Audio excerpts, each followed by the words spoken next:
Sa isang mataas na gusali sa Ortigas, nakatago sa likod ng isang makintab na opisina ang isang madilim na katotohanan.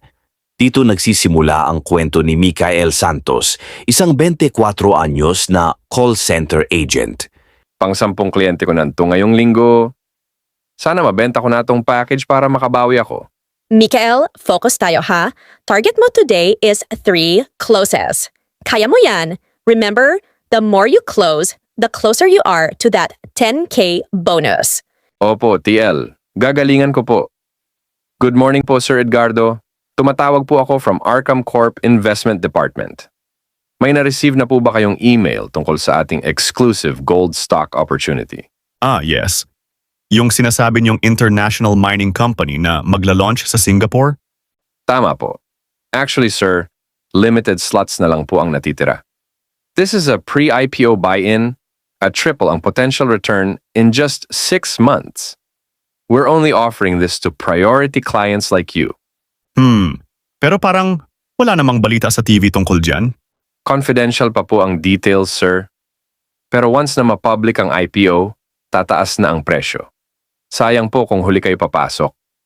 Pero syempre, it's your call, sir. I'm just here to offer you the chance before others grab it.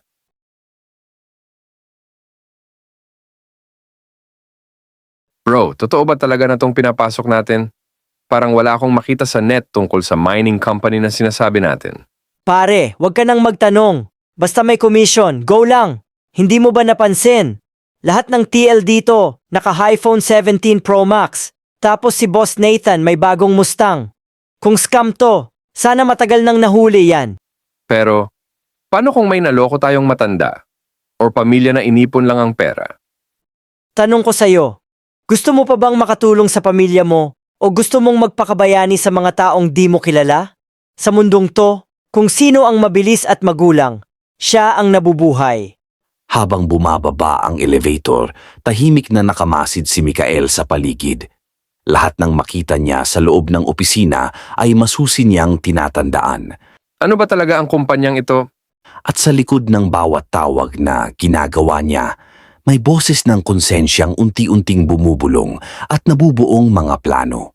Magiging biktima rin ba si Micael ng sarili niyang trabaho? O siya ba ang magiging susi sa pagbagsak ng sindikato sa likod ng Arkham Corps?